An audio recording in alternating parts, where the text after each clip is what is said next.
Dating may record si Jane ng lost memories noong bata lamang siya due to her dramatic experience. Pero nare-recover naman din agad. But after another trauma healed ay magkakaroon na naman siya ng isa pang trauma. Lumaking may takot sa Diyos, puno ng pag-aaruga ng magulang at galang sa bawat tao si Jane. But her destiny played a trick on her na hindi niya akalaing ang pagiging matanda ay hindi masaya, na halos ipagdasal na lamang ni Jane na ibalik siya sa dati niyang buhay. Lumabas si Jane ng kwarto niya nang marinig nito ang pagtawag sa kanya ni Kennedy.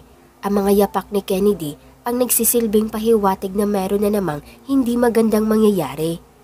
Jane are too scared of anything when it comes to Kennedy. Para itong demonyo na nagkatawang tao.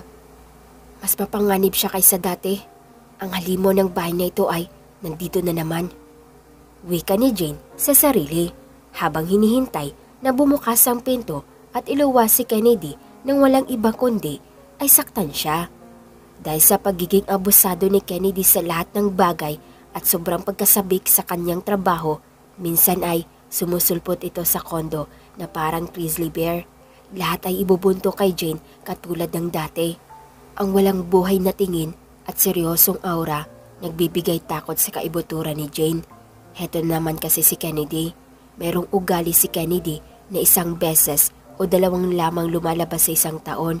Ngunit mukhang ang isa sa isang taon ay ngayong araw. Sasaktan na naman niya ako. Tapos ako itong walang choice. Kung hindi ay patawarin siya. I cannot let it getting worse and worse. Yet, wala naman ako magawa para sa sarili ko. Wika ni Jane sa sarili habang pinaglalandas ang kanyang daliri sa mga sugat at pasa na natamo niya sa kanyang braso dulot ng pananakit ni Kennedy sa kanya. Isang boyfriend abuser si Kennedy at dahil merong mga alaalang nawala kay Jane ay hindi niya alam kung saan siya mag-uumpisa. Her only choice was to stay with Kennedy until she recovered. Pero ang mas nakakainis ay ang pagkikitungo ni Kennedy sa kanya kahit ang minsan ay bumabawi ito ng magandang bagay. Tulad na lamang ngayon kung paano hawakan ni Kennedy si Jane sa braso, kung paano bumaon ang mga kuko nito at gumawa na naman ng panibagong sugat kay Jane. Nagngangalit-ngit din ang ngipin nito sa gigil. Walang sabi-sabi ay agad na itinulak ni Kennedy si Jane. Doon ay tumama ang ulo ni Jane at bumagsak sa sahig. Kahit masakit ay nagawa pa rin ni Jane na itukod ang kanyang braso upang hindi siya tuluyang matumba. Ngunit sa nakita ni Kennedy, mukhang hindi ito naging masaya. Ano bang kasalanan ko sa'yo? Lakas loob na tanong ni Jane kay Kennedy. Doon ay nag-igting ang panga ni Kennedy at nilapitan si Jane na takot naman ang mababasa sa mga mata. Kailan kita binigyan ng permisyo na questionin ako? Sagot! Sigaw ni Kennedy. Muli ay kwinelyuhan niya si Jane. Umangat pa ang paa ni Jane sa sahig, dahilan upang masakal siya sa sarili niyang damit. Dahil nangingitim na si Jane ay agad na binatawan ito ni Kennedy na walang pasabi. Pasa lamang ang kanyang natamo, ngunit ang pasa na iyon ay hindi lamang basta pasang makukuha ng pagkalaglag. Tumama kasi ang paa ni Jane sa isang malaking bagay na hindi niya matukoy kung ano. Bigo na namang maprotektahan ni Jane ang kanyang sarili. Buong akala ni Jane ay naaabot na ni Kennedy ang rurok ng tagumpay sa pamamagitan lang ng pananakit nito sa kanya. Kaya sumandal muna siya sa trash bin at inalayan ang sarili at dahang-dahang tumayo. But to Jane's little not to surprise, naglakad si Kennedy papunta sa kinaroroonan niya at galit itong sinipa ang ulo ni Jane, dahilan para maumpog ito sa pader at magdilim ang paningin ni Jane. Ngunit hindi pa doon nagtatapos ang lahat. Kahit nanginginig na si Jane sa takot, ang pagkahilo na halos bumabalot sa ulo niya ang hindi na iniinda at pilit na dinidilat ang mga mata upang hindi siya mawala sa konsentrasyon. Hinarang ni Jane ang kamao ni Kennedy na tatamas sa ulo niya gamit ang braso para protektahan ang kanyang sarili. Hindi niya na alam kung ano ang kasalanan niya sa pagkakataong ito para saktan niya naman siya ng ilang ulit. Sumusumpa na si Jane sa Diyos nang hilingin niyang bigyan siya ng isang lalaki. Nakalimutan niyang sabihin sa kanya na isang mabuting tao.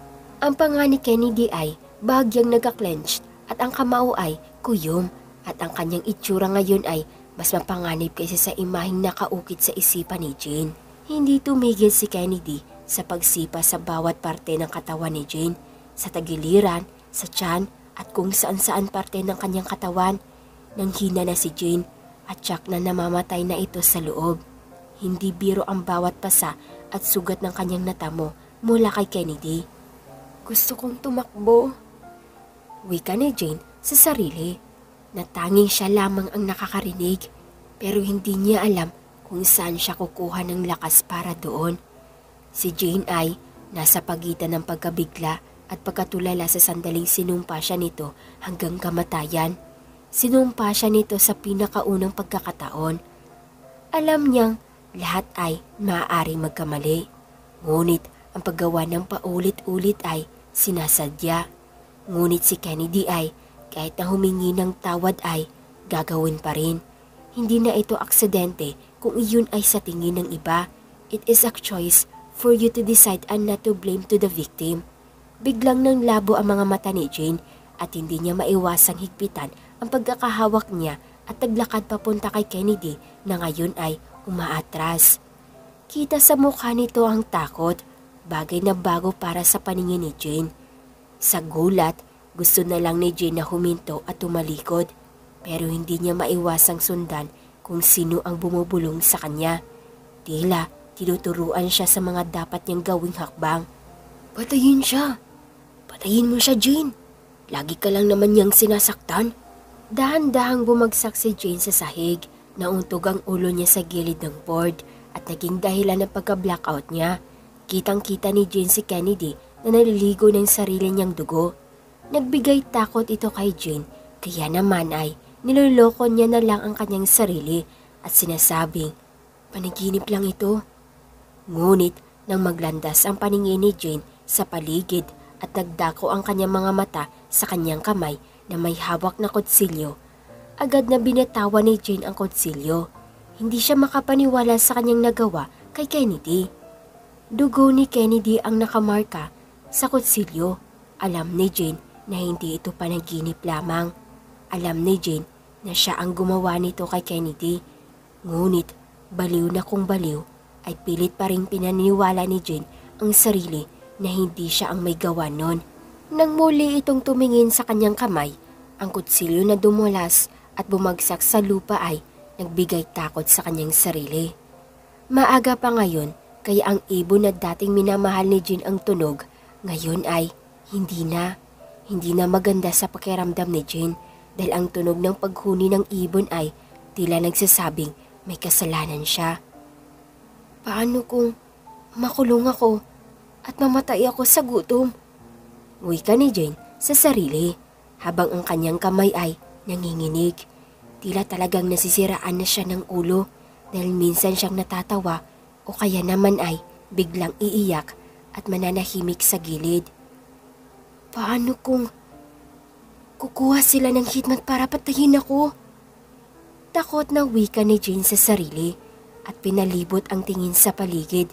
Walang tao sa paligid, tanging siya lang at ang labi ni Kennedy. Paano kung... Napaluhod si Jane sa sahig at dahil ibinigay niya kanya ang buong lakas ng mga oras na yon para makaganti kay Kennedy, pakiramdam niya ay napakahina na niya ngayon. Yun lang ang magagawa niya ngayon, ang umiyak at hayaang mawala ang sakit ng darama niya at sayang hindi na siya muling masasaktan ni Kennedy. Naalimpungatan si Jane sa malalim niyang pagkatulog. Masaya pa siyang ipinalibot ang tingin sa paligid for having thoughts na lahat ay panaginip lang. But to see Benkett cleaning up something ay agad na lamig ang katawan ni Jane. She is surely knew na mayroong hindi magandang nangyari. Okay ka lang? Lumapit si Benkett kay Jane at hinawakan ang kamay nito. Kita ni Jane ang nag-alala si Benkett, ngunit hindi yun ang mahalaga para kay Jane sa mga oras na iyon, kaya walang saysay ang pag-alala ni Benkett. Habang nag-alala si Jane kung paano niya pinatay si Kennedy, Nagsimulang manginig na naman ang mga kamay nito na hindi niya man lang magawang pigilan. Hinahaplos si Benket ang balikat ni Jane habang bumubulong. "Shh! Everything's fine now. You didn't attempt that murder. You just defended yourself." Hinawakan ni Benket ang baba ni Jane at pinatingin ito sa kanya. "Pumatay ako ng tao. Anong fine doon?" Pinatahimik ni Benket si Jane at niyakap ng mas mahigpit para mabawasan ang takot na nararamdaman ni Jane at talagang nakatulong ang trick na iyon para pakalmahin ang puso ni Jane. Maaaring kumalma si Jane, ngunit ang alaala ay mananatiling magpakailanman. How can Jane freaking calm down if she killed her boyfriend? Medyo husband kasi nag-live-in na sila and for Kennedy ay asawa na daw siya halos nito. Tumango si Jane habang tinatanong siya ni Benket kung okay lang ba siya at ipinatong ni Benket ang ulo ni Jane sa balikat niya at sinimulang haplusin ang buhok nito. "I don't want to be a sinner. Sitting her beside a guy and leaning my head against him, but my so-called boyfriend didn't even make me feel this way, just like Benket did." Wika ni Jane sa sarili. Makalipas ang mga 10 minuto, dumating ang mga pulis at kinausap sila ni Benket. Nagtago naman si Jane sa backdoor. Natatakot na baka makulong siya at mamatay na lamang sa kulungan. Paulit-ulit na sinasabi ni Benket na hindi si Jane ang pumatay kay Kennedy. Kaya naman, hindi na siya huhulihin ng pulis. Ngunit, hindi iyon nakatulong para kay Jane.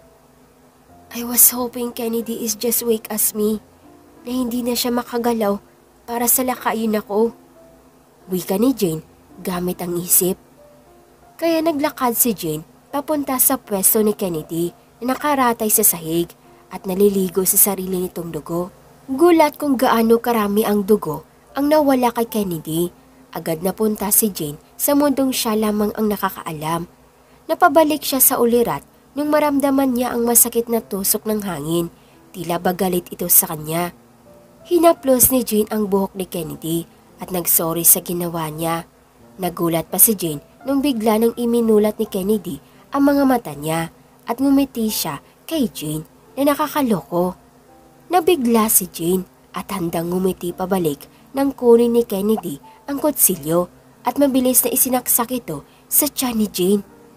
Hindi si Jane makagawa ng ingay dahil sa sakit na ibinibigay sa kanya ng kutsilyo at nang handa na siyang sumigaw, hinawakan nito ang ulo niya at binasag sa lupa ng dahilan para matumba si Jane at tuluyan nang nawala ng malay.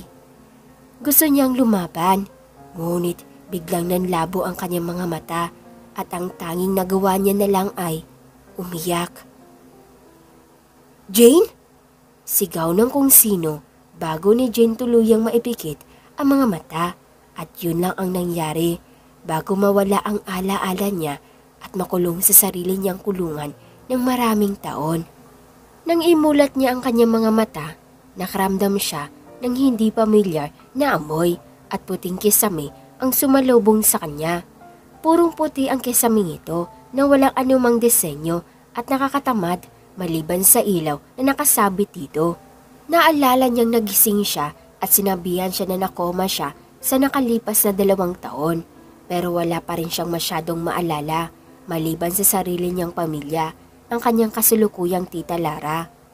Sabi ng doktor, imposibleng maalala niya ang lahat na nakalimutan niya for the past 2 years.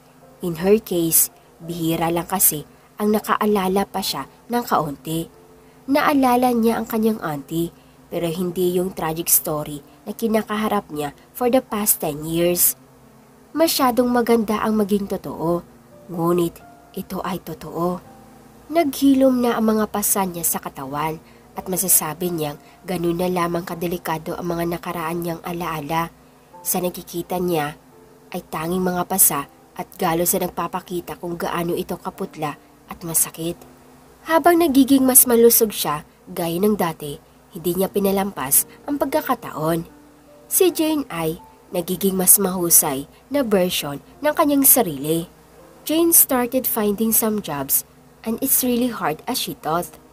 There goes the time she stayed in her auntie's house for 1 month kasi walang tumatawag o sumasagot sa isinumenteng resume niya.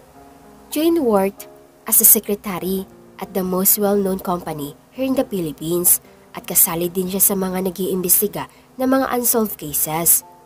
Yes, Jane is a private detective, not the secret kasi bulgaran ang minsan ginagawa nila. Nandito sila ngayon sa harap ng abandonadong bahay. Maaaring nakakatakot talaga sa labas pero maraming kwentong nakatago sa loob. Tulad na nakikita niya ngayon, kung ikaw ay nasa kanyang sapatos, masasabi mong ang may-ari ng bahay na ito ay may isang kalunos-lunos na alala na hindi nagtagal. Makikita mo rito ang sirang bintana na maaaring dulot ng bagay na itinapon. Ang bahay ng mukhang pag-aari ng mayamang pamilya. Mukhang nakakatakot, hindi ba Jane? Nagtataka man sa tanong nila ay bahagya si Jane na umiling at ngumiti. Binigyan sila ng susi ng landlord at bahagya pa itong nagulat nang makita si Jane. Ikaw si Jane Fortabuena, di ba?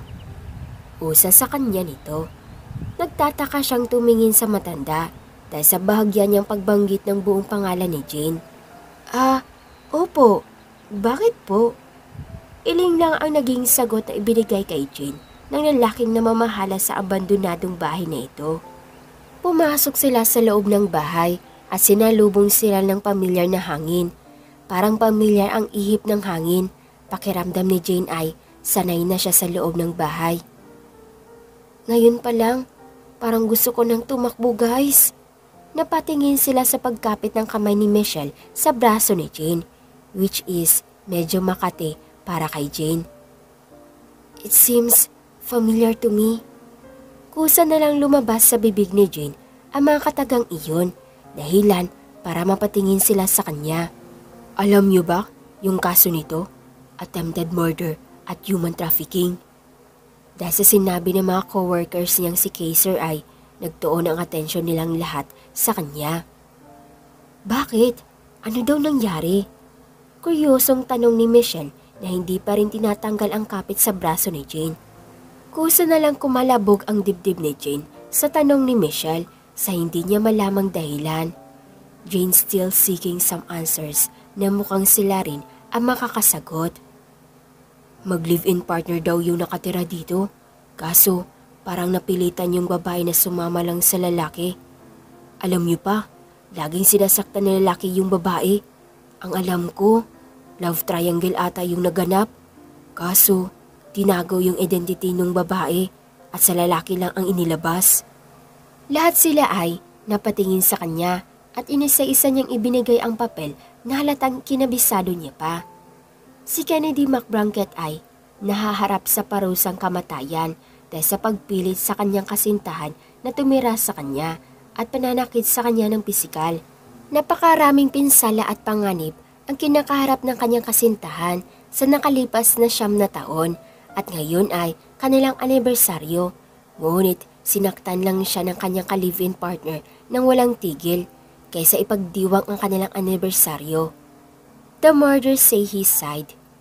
Hindi ko siya pinilit na tumira sa akin and I hurt her but she always forgive me.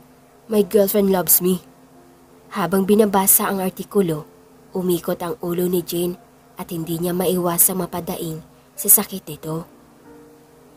Okay ka lang, Jane? Napatayo na din ang mga coworkers nito dahil sa impit niyang pagdaing sa ulo niya.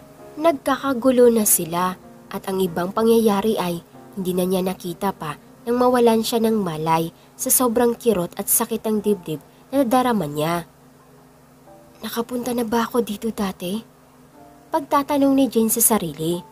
Hindi na niya naman natatapos ang buong nakasaad na balita sa sulat at di niya sukat akalaing kikirot ang ulo niya at sari-saring boses ang naririnig niya sa kanyang ulo.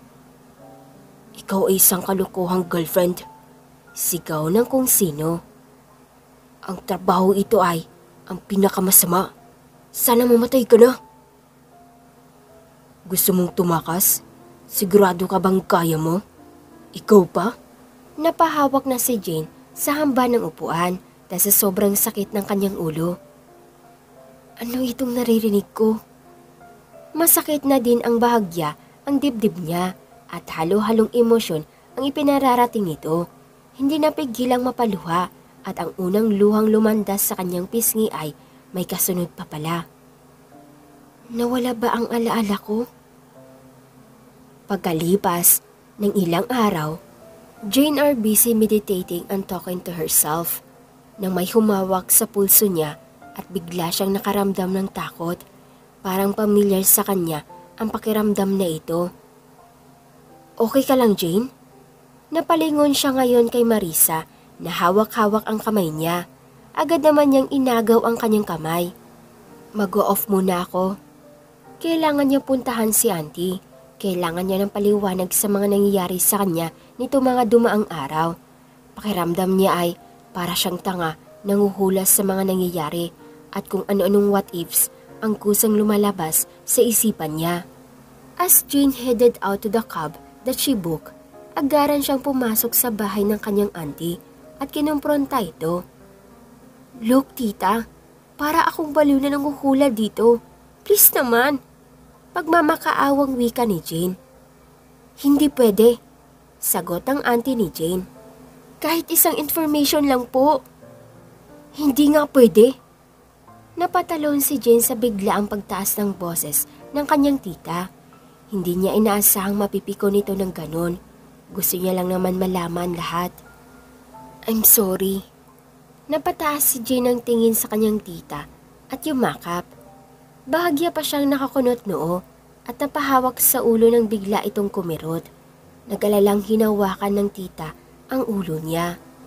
Sinabi na kasi sa iyo bata ka. Nag-alalang pataw ng kanyang tita at tatakbong kinuha ang kanyang telepono na may tinawagan na kung sino. Umakyat na si Jane sa kwarto niya nang sumilaw ang pagkahilo niya. Napakawala mong kwenta. Sorry, Ken. Huwag mo akong iniiyakan. Hindi ko naman sinasadyang masira yung envelope. I'm sorry. Malakas na sinampal siya ni Kennedy sa pisngi. Lumayas ka na. Dagdag problema ka lang. Pero Ken, patawarin mo ako. Naglilinis lamang ako kanina at hindi sinasadya yun. Nakakadiri ka. Sigaw ni Kennedy kay Jane at inalayo si Jane. Ikaw ang nagbaboy sa akin, Kennedy? Napabangon si Jane sa intense na panaginip na iyon. Kailan ba siya titigilan ng mga panaginip na ganito? Natatakot na siya. Bakit? Sino si Kennedy? Tanong ni Jane sa sarili.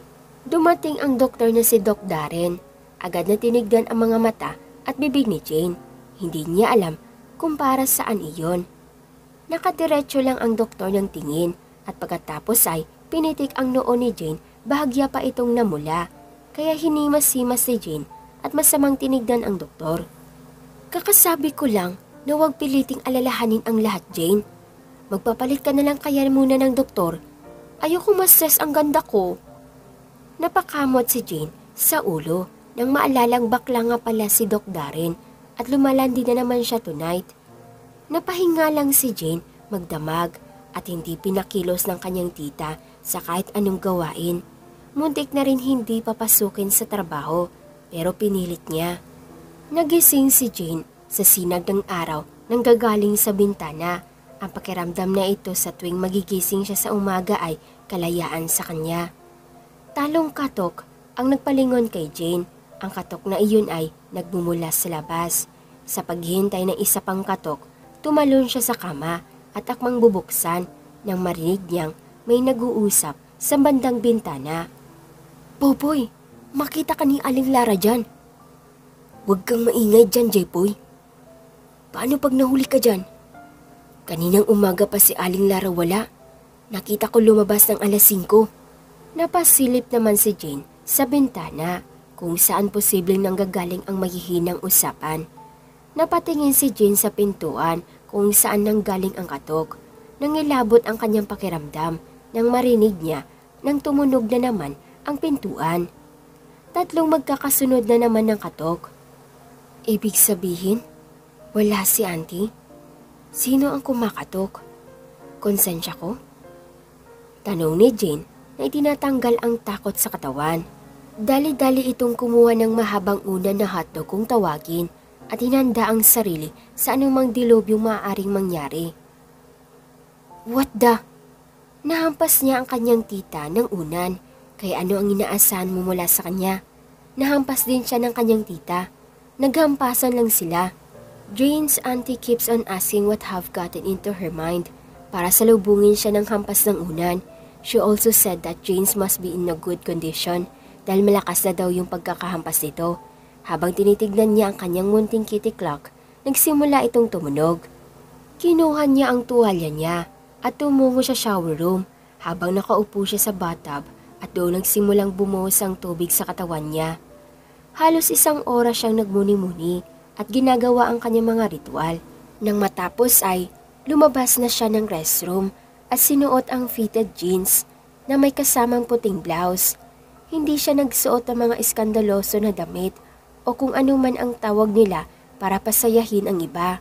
Basta masaya at komportable siya sa suot niya, doon siya. So dahil this morning lang, confident ako na naligo at lumabas ng bahay ni tita at all in white ang suot ko. Kaya naman ang confident ko dahil for the cleanliness ako. Tapos matatalsikan lang ako ng putik na kasalanan kung sino yung rider na yun. Frustrated na wika ni Jane sa kanyang sarili. Buong akala ni Jane ay wala itong delikadesa. Ngunit bumalik naman din ang rider at bahagya pang iniabot kay Jane. Kunin mo to. Siya yung driver na stupid. Pathetic motorcycle na yun. Pero bakit ang putla niya? Para siya nakakita ng multo. The hell I care. Bakit naman ako magtataka kung bakit siya ganun? What the hell? Biglang natauhan si Jane. Anong take this? Ang ganda-ganda ng araw ko, tapos sinira mo? Inilibot ni Jane ang paningin at nagsimulang maglakad. Ayokong tumanggap ng pera sa mga taong tingin ay nagbabayaran ng pera ang lahat ng kasalanan. Gipit ako, pero dahil I care. Pero may something sa lalaking yun. Jane got this feeling. Kasali ang lalaking iyon. Parte siya ng past ni Jane o ano. Ayaw niya mag-jump into another conclusion and end up being paranoid and asking a lot of what-ifs on her auntie. Grabe naman yun. Pero bakit pakiramdam ko meron? Ako? Nagiging paranoid na naman? Okay, move on na. Dapat mag-concentrate ako sa walking technique ko. Hindi ko maiwasang makarinig ng bad comments. Wika ni Jane. Sino ba naman di nakakapansin ng puti sa damit mong puti-puti ang dumi na nagmistulang design na sa damit ni Jane? Ew, ang murang damit. The hairstyle niya. Thrift store. Agad na patigil si Jane sa narinig. Kung maka-thrift store kasi ang isa, akala mo kay ganda ng damit na mas better pa ang ukay-ukay kong titignan. Wow, below the belt yun ha? Ako? Grabe, wow. I would let this pass. Ngayon pang bad trip ako. Wika ni Jane. Excuse me.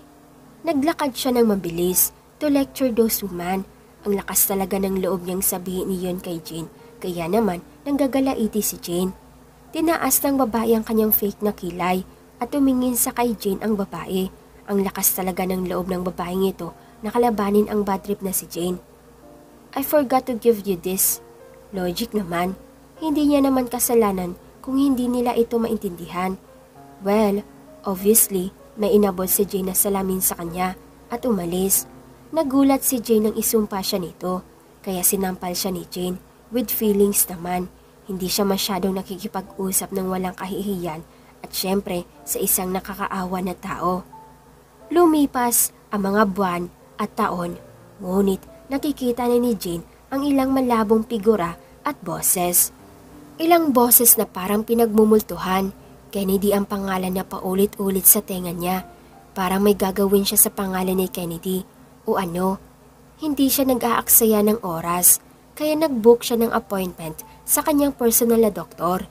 Linggo bago siya pagbigyan ng kanyang hiling. Nag-take si Jane ng psychiatrist at kinailangan iyon ni Jane na lagi magpapa-appointment for her own benefit. Good things being get still helping her on things she needs and must do, even though she doesn't remember Benguet anymore. Mahabang sesyon kung saan hinayaan niya si Jane na humiga sa kama. Ipikit nito ang mga mata at damhin ang paligid. Sa pagpikit ni Jane, bawat senaryo ay dumating isa-isa. Noong una, isang madilim na kwarto lang ang nakita niya. Isang madilim na silid na puno ng mga rosas. Mahal niya ang mga rosas. Binuksan niya ang bintana at nakita niya ang isang lalaki. Isang lalaking handang isuko ang kanyang buhay. Kaya ano ang inaasahan mo? Tumakbo si Jane palabas at tumakbo ng mabilis hanggat kaya niya. Hindi niya alam kung anong pumasok sa isip niya nung mga oras na iyon. Ang alam niya, gusto niyang iligtas ang lalaking iyon. Ang lalaking iyon ay si Kennedy. Ang weird talaga ng memories ko ha.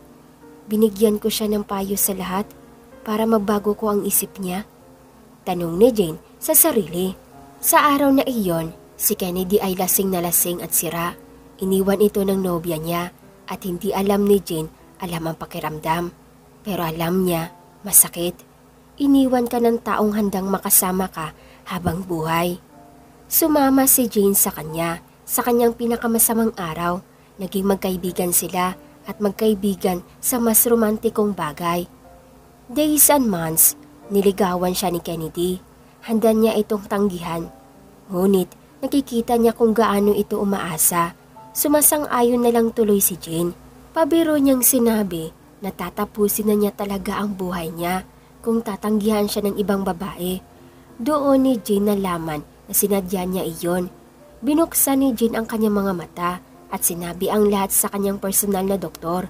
Sabi niya, normal lang daw maging masaya sa una. Ngunit hindi niya sasabihin kung ano ang susunod.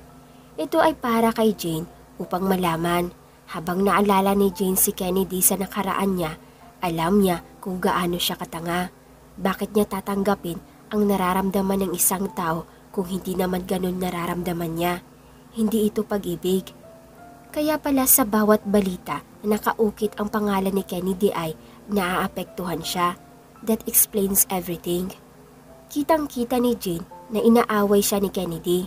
Alam niyang dumating yung lalaki. Si Kennedy iyon. Boyfriend ko ba siya? Hindi pa kilala ang lalaking hawak ni Kennedy. Sa bilis ng pagkislap nila, nagbabago sila ng posisyon. At sa sobrang takot ni Jane, nakita niyang umiiyak siya. Umiiyak at nakaturo ang hintuturo niya sa isang tao. Nakita niya naman kung gaano siya kagalit sa lalaki. Siya yung lalaking nakita ni Jane kanina. Nagbago ang senaryo at natagpuan niya ang kanyang sarili sa damuhan, nakahiga. Sa pag-iyak at paghiga sa damuhan, nakakita niya ang mga pasa at talagang hindi niya napigilang umiyak. Nakita niya kung gaano siya kalungkot. Nakita ni Jane ang sarili na nakatingin sa kabilang dimensyon. Natagpuan niya si Kennedy. Nagtataka naman si Jane kung paanong si Kennedy ang lagi niyang kasama. Talagang hindi ka nadadala no? Tara nga dito. Hinawakan si Jane ni Kennedy. Ang kanyang pulso ng walang pag-iingat, nagpadala ng isa pang pasa. Umiiyak si Jane at nagmamakaawa para sa kanyang pag-iral. Ganito na kamiserable ang buhay ni Jane noon pa man. Bakit ko siya pinili? Bakit ako pinili ng isang tulad niya? Hinihintay niyang baguhin ang ibang senaryo at walang dumating. Kaya sinundan niya na lamang yung dalawang tao, siya at si Kennedy. Hindi binitawan ni Kennedy ang pulso niya. Naglakad sila papasok ng bahay. Parehong bahay na nakita ni Jane kanina at ng kanyang mga katrabaho na abandonado. So, ito ang bahay namin? O bahay niya? Gulat na patakip si Jane sa bibig. Nanatiling bukas ang pinto at nakita niya kung paano siya kinaladkad ang isa niya pang sarili sa sahig. Nauntog ang ulo nito sa upuan at hinampas ng paulit-ulit ni Kennedy. Nakita ni Jane kung paano umaagos ang dugo mula sa ulo niya hanggang sa kamay niya. Nakita niya kung paano siya bumagsak at wala rin siyang pakialam doon. Hindi pa rin tumigil si Kennedy sa paghampas sa kanya ng isang mabigat na bagay. Sinimulan pa ikutin ni Kennedy ang gas stove at pinakuluan ang tubig Handa na si Jane na tumakbo at iligtas ang sarili niyang buhay nang hindi siya makagalaw at tulungan ang kanyang sarili na mabuhay para siyang naipit sa kinatatayuan niya. Ang tanging nagawa niya lang ay ang manood. Pinagmamasdan kung gaano kalungkot at pagkawasak ang lalaking pinili niya noon. Jane can't stay here vision of the scenario. Binuhusan siya ni Kennedy ng mainit at nakukulong tubig. Nakita niya kung paano siya noon sumigaw sa sakit at init na dulot ng tubig. Malayo na siya sa pagitan niya at ang lalaking si Kennedy sa kanyang alaala. Pero nakita niya kung paano umusok ang pinakuloang tubig at kung paano pumutok ang boses niya sa sobrang sakit. Sinubukan ni Jane na gumawa ng isang hakbang. Nais niyang matulungan ang kanyang sarili sa alaala. Pero may nakagawa na yung binangga niya. Yun yung lalaki kanina.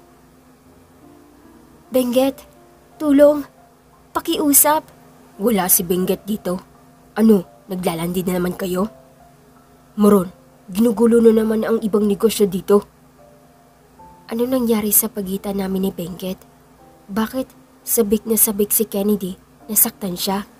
Inilagay ni Benguet ang kanyang kamay sa kanyang bulsa at binitawan ni Kennedy ang isa pang kamukha ni Jane.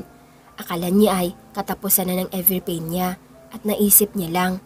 Dumaan si Kennedy sa kanyang harapan at kinuha ang mga gunting sa kusina at kinuha ang pinakamalaking kutsilyo. Nagbago bigla ang senaryo at nalipat sa kung saan. Mukhang hindi maganda ang nangyayari ngayon. Mas masakit sa damdamin at nakakagulat. Yung chef knife, anong gagawin niya dyan? Tabi, nawalan ng preno yung truck. Walang preno? Huminto siya saglit. Narinig niya ito at hinintay na dumaan ang truck. Pero ang mama niya, ang kanyang ina ay masayang tumatakbo patungo sa kanya. Walang naririnig na sigaw para pigilan siya. Masaya itong nakatuon ang atensyon sa sariling mundo at ang mundo na iyon ay si Jane. Hala, tulong! Tumawag kayo ng tulong! May nasagasaan! Nananatili siya sa kinatatayuan niya. Walang ginagawa, hindi gumagana ang isip niya. Ang nanay niya, nabangga ng truck. Isang truck na hindi masiguro kung sino ang walang hiyang nagmamaneho. Ang alam niya ay nandito siya sa hospital, sa labas ng operating room, naghihintay sa mga salita ng doktor. Nananatili si Jane na tahimik at hindi alam ang gagawin. Hindi man lang tumawag siya na gawang tumawag sa kanyang papa. Gaano pa kalungkot ang buhay niya. Ang operasyon ay umabot sa higit 1 oras. May isa pang doktor na tumatakbo patungo sa pintuan, ang pintuan kung nasaan ang ina ni Jane. Lumipas ang 2 oras at ang 2 oras na iyon ay nagbigay sa kanya ng higit na pag-asa. Yun siguro, okay lang siya. Nakita niya kung paano ang kanyang batang version na umiiyak ng walang tunog, kaawa-awa. Dumating ang doktor, binibigyan siya ng pag-asa ang batang si Jane at handang marinig ang sinabi ng doktor na, "Magaling na ang nanay mo." Ngunit sa halip, "Pasensya na, hindi nakayanan ng ina mo." Hindi inaasahan ni Jane ang narinig niya, balita, malayo sa inakala niya ang sinabi sa kanya ng doktor. Ang tanging nagawa niya lang ay tumango sa doktor. Dinala nila ito sa kabilang kwarto. Habang lumalayo sila ay mas lalong dumidilim ang daan. Nakangiting simpleng nagsesenyasan ang 3 doktor. Sabi nila sa batang si Jane, nandyan daw ang mama nito. Pero nasa operating room ang mama ni Jane. Paano kaya? Ang doktor na kalbo na mayroong puting balbas ay ibinaling ang tingin sa batang si Jane. "Ilang taon ka na, iha? Alam mo bang napakaganda ng hubog ng katawan mo? Mahilig ako sa mga bata. Ikaw, mahilig ka ba sa matanda?" Wika ng matandang doktor sa batang si Jane. "Sabi ng nanay mo, hubarin mo ang damit mo." Wika naman isang matandang doktor. Jane is 16 at that time. Ang ginawa niya lang ay maging mabuting anak at Dean's Lister sa eskwelahan. Tumango-tango ang batang si Jane sa sarili na nagpapadala sa kanya ng pagkabigla. Sinundan ko ba talaga sila? Sinasamantala nila? Wala ako sa tamang pag-iisip. Nakita ni Jane kung paano niya hinubat ang uniforme niya at tinulungan siya ng 3 matandang kalbong doktor. Hindi ni Jane hahayaang marip ang kanyang kabataan. Tumakbo siya at handang itulak ang 3 matandang lalaki. Ngunit hindi niya sila mahawakan. Nakakalimutan niyang parte ito ng mga alaala niya. Ang tanging nagawa lamang ni Jane ay umiyak at mandiri sa sarili niyang katawan. Bakit kailangan ako? Tanong ni Jane na puno ng pagsasamo. Naging kakaiba ang mga alaala ni Jane. Napalitan ito ng ibang senaryo at napaatras kung saan kasama niya sina Kennedy at Benguet. Chill lang si Benguet, while Jane who's seeing everything nagpapanik. Ano ba talaga ang nangyayari? Tanong ni Jane sa sarili na naguguluhan habang nakikita ang isang sarili na inaabuso ng lahat. Naging blurred ang lahat na nakita ni Jane, ang sarili niyang sumisigaw. Sumisigaw siya habang walang damit kasama nga matatandang kalbo. Ang mga doktor, ilang beses ba nila akong ginalaw? Ganito ba nasira ang buhay ko? Namatay si nanay at ako ay ginalaw ng mga respetadong doktor sa ospital na to. Kapag tapos na sila, iniwan na nila si Jane. Iniwan nila itong umiiyak at binibigyan pa siya ng mga ito ng gamot. Pinipilit ni Jane na bumangon pero hindi niya kaya. Hindi niya lang kaya. Paano siya magigising sa bangungot na ito? Nasaan ang ending na hinahanap niya? Nasaan ang hustisya? Hindi na ni Jane kaya. Ayaw na ni Jane makakita ng ibang alaala na nawala na. Siguro may dahilan ito para kalimutan. Siguro dahil baka mapadalas sa kanya ng trauma. Nagdilim ang lahat at ang tanging ginagawa niya ay umasa at maghintay na magising siya sa bangungot na ito. Ngunit siya ay hindi nagawang magising. Nanood si Jane ng TV na mapayapa kasama ang tatay niya. Mukhang masaya ang tatay ni Jane at kahit ang batang siya ang nagluluto ng paborito ni Jane ng pagkain. Tumakbo siya patungo sa kusina at hinintay niyang mag-una sa panganalangin ang kanyang ama at nagsimulang kumain. Anak, aalis mamaya si Daddy. Okay lang ba ikaw dito? Oo naman Dad, 17 na ako, malakas na yata to. Ikaw talaga? Nakita ni Jane kung gaano siya noon kasaya sa piling ng tatay niya kahit wala na ang kanyang mama. Ang dating batang na si Jane sa edad na 17 ay masayang kumain ng kanyang paboritong adobo at hinayaan ng kanyang ama na pumunta sa kanyang trabaho. Hindi man lang si Jane mahawakan ang dati niyang sarili. Alam niya dahil isa itong alaala. Habang nanonood ang young self ni Jane sa paborito niyang cartoons, may kumatok sa pinto na tila nagmamadali. Baka may nakalimutan si Dad, wika ni Jane sa sarili. Nakita niya kung paano niya binuksan ang pinto. Nawala ang tunay na ngiti sa batang babae na nakaharap sa pinto. Iha, mag-isa ka yata? Usal na lalaki at mabilis na hinawakan ang kwelyo ng batang si Jane. Hindi kaagad dumating ang ama ni Jane, kaya nagawa ng lalaking iyon ang gusto niya. Nasa gitna na ng doktor ng pagpunit ng batang siya ay tsaka lamang dumating ang papa ni Jane. Dala ng katandaan ay agad siyang sinunggaban ng lalaki at hinampas ang ulo sa pader. May nakita pa itong tabla na may pako at walang labis na hinampas ito sa ulo ng ama ni Jane. Namatay ang papa ni Jane at ang lalaki na kanina lang ay lumalaban ngayon ay walang pasabing tumakbo palapas. Ang katotohanan, nagising si Jane at sinabi sa kanya ng personal niyang doktor na ilang linggo na siyang natutulog. Nashock talaga siya. Ipinakita pa ng doktor kay Jane ang video niya. Kinunan siya ng doktor. Ang lahat at ang ginawa ni Jane sa mga linggo na lumipas ay umiiyak at sumisigaw ng pangalan ng isang tao. Naalala na ni Jane ang lahat. Lahat ng akala niya ay panaginip lang. Pinaniwala ni Jane si Kennedy na isa lang itong panaginip na dapat kalimutan. Benguet was Jane's lover and she is pregnant with their baby. Nang kinidnap si Jane ni Kennedy at pinilit siyang uminom ng gamot na pampatulog ay nagbago ang lahat.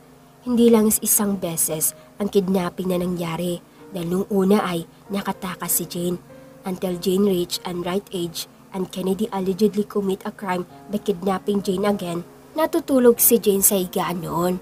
Tila nawalan siya ng lakas na kumilos, ngunit gising at mulat na ang kanyang mga mata.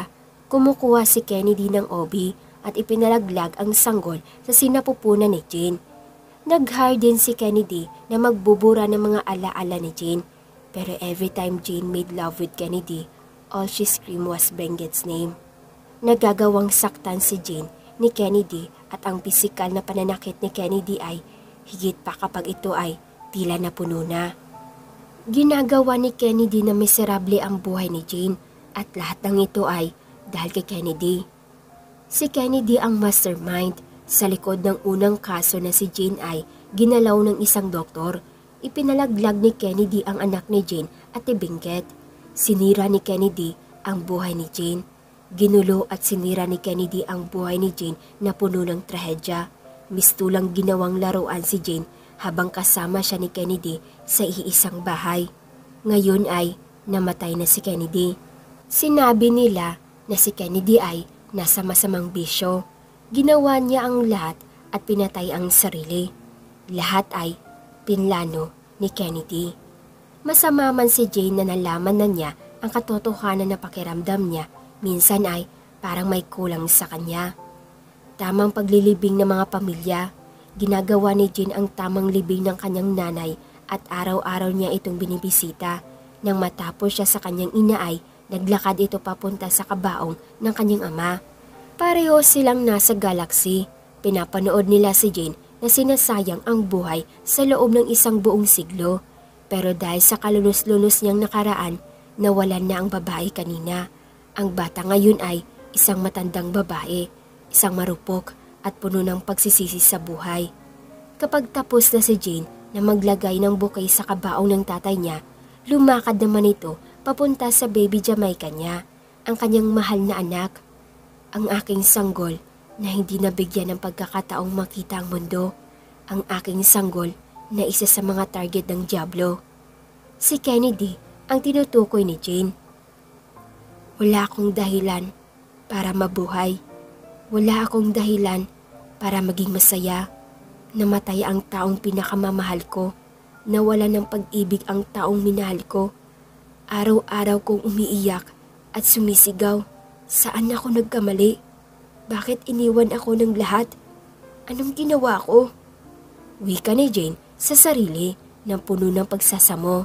5 taon na ang nakalipas simula nang mangyari ang trahedyang iyon. Nakarecover na rin si Jane at parati niya pa rin pinupuntahan ang puntod ng kanyang mga mahal sa buhay tuwing sasapit ang buwan ng Nobyembre. Benguet, okay lang ba na magtanong ako sa'yo? Ay sorry, pasensya na. Gulat na pasigaw si Jane nung hinawakan ni Benguet ang kanyang ulo at takot na bigla na lang siya nitong sampalin o ano. Agad naman nabigla si Benguet sa naging reaksyon ni Jane sa paghawak niya ng ulo nito, kaya agad niya ding binatawan at tinanong kung okay lang ba ito. Nanginginig pa ang kamay ni Jane habang pinagkakatitigan si Benguet na takot naman sa naging reaksyon ni Jane at hinahagod pa ang likod. Hindi ko alam kung anong ginawa sa'yo ni Kennedy, but I can promise you, Jane, hindi kita sasaktan kung ayun ang inaakala mo. Wika ni Benguet at mahigpit na niyakap si Jane na humagulgol. Natapos ang buong araw na iyon na nakalingkis lamang si Jane kay Benguet na ayaw niya itong pakawalan. Bukod sa komportable na siya sa basic ni Benguet ay pakiramdam niya ding hindi siya malalapitan ng kung anong masasamang bagay na maaaring mangyari if Benguet was around. Mabuti na lamang at naiintindihan ni Benguet ang sitwasyon ni Jane. Mahal na mahal niya ang babae na handa niyang gawin ang lahat, papabuti lamang ito. If Kennedy wasn't killed by Jane, ay si Benguet na mismo ang papatay sa lalaking iyon. Gusto niyang dahan-dahan iyong pahirapan hanggang sa maghingi ito ng tawad at magmakaawa. Ngunit sa kabilang banda naman ay pabor na siyang wala na ang lalaki dahil hindi niya kailangan tanawin mula sa malayo si Jane. Hindi niya na kailangan malimos ng pagmamahal sa babae niyang mahal at mas lalong hindi kailangan ni Benguet na masaktan habang nakikitang masaya ito sa iba kahit lamang ang sakit na nararamdaman. Nag-open up na rin si Jane about sa anak nila sana ni Benguet na namatay. Good thing ay open si Benguet kahit na masakit at dinamdam niya talaga ang pagkawala ng kanilang anak. Going back to zero na si Jane at Benguet. They are now starting a new life. Lahat ay inuumpisahan nila sa mas madaling paraan at hindi sila parehong mahihirapan. That they don't have to be pushed over para maumpisahan ang nais nilang buhay. Good thing ay pabor ang tadhana sa kanilang dalawa. Walang naging mga hadlang at mas lalong hindi ganun kalalim ang dahilan ng minsan nilang hindi pagkakaintindihan. Benguet understands Jane well habang si Jane ay ginagawa ang mga bagay na sa tingin niya ay magugustuhan ni Benguet. Kay Benguet na rin mismo nang galing na kahit anong gawin ni Jane ay gusto ni Benguet. But Jane refused at sinabing pagsisilbihan niya si Jane. Kahit naman kasi dati ay ayaw niya ng mga bagay. Naging normal na lamang sa kanya na maging sunod-sunuran ni Kennedy na ngayon ay hindi na maalis ni Jane sa katawan niyang even Benguet stopped her. Hayaan mo na kasi, nasanay na kasi akong ganito. Alam ko namang trauma sa akin, pero anong magagawa ko kung doon na nasanay ang katawan ko? Patanong na wika ni Jane kay Benguet na frustrated sa pinaggagawa nito. Sinabihan naman kita na magpahinga, panay ka trabaho tapos pawisan ka pa at hindi binubuksan ng electric fan.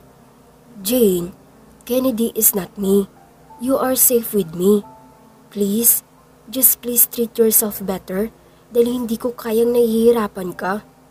Dahil sinabi ni Benguet at nakaramdam naman ng kirot sa dibdib ang dalaga at galak sa nalaman. Never siyang sinaktan ni Benguet, bagkos ay mas inalagaan siya nito. Kaya naman, hindi napigilan ni Jane na yakapin si Benguet.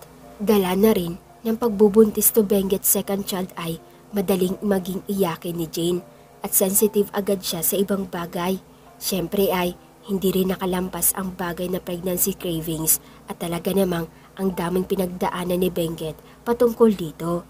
Hindi man kambal ang inihingi ni Jane ay kakaibang prutas o pagkain naman. Minsan ay ipaghahalo niya ang mga erikados at ipapakain kay Benguet. Lahat ng halos gusto niya na lang sumuka at umiyak dahil sa pinagpagawa ni Jane. Masaya na kasi si Jane na nakikitang kumakain si Benguet, kaya naman mas gusto niyang nakikita itong kumakain sa harap niya. Hindi ko alam ang gagawin. Go, ask your dad about that matter. Wika ni Jane sa anak na 3 taong gulang na at mas madaldal pa sa inaasahan nila. Dad, Mommy keeps on rejecting me po. Sigaw ng anak niyang si Ken at tinawanan naman agad ni Benguet. Galing sa trabaho si Benguet nung nasabi. Kasalukuyang aligaga si Jane sa iniasikaso nilang venue for their wedding. Nauna ang anak, bago ang kasal ay masaya naman siyang ikakasal sa taong mahal niya. Hindi katulad ng dati, kahit hindi siya pabor sa gagawin niya ay ginagawa pa rin niya dahil wala siyang choice. Nung una ay hirap at hindi sanay si Jane sa mga nangyayari like healthy relationship.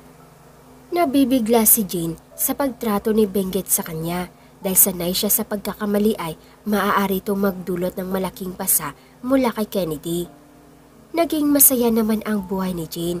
Kompleto ang kanyang pamilya at hindi abuser ang kanyang asawa na si Benguet. Halos monthly pa rin siyang nagpapacheck up for her trauma from the past at kanyang kalusugan na priority ni Benguet. Jane and Benguet had 3 kids along with their deceased son. They have a happy family and live happily ever after. Hanggang dito na lang nagtatapos ang kanilang kwentong pag-ibig kina Benguet at Jane. Maraming salamat mga katwini sa pagsubaybay sa kanilang kwento. Sana'y marami kayong natutunan sa kanilang dalawa. Muli, maraming salamat mga katwini sa pagtangkilik ng mga videos ko.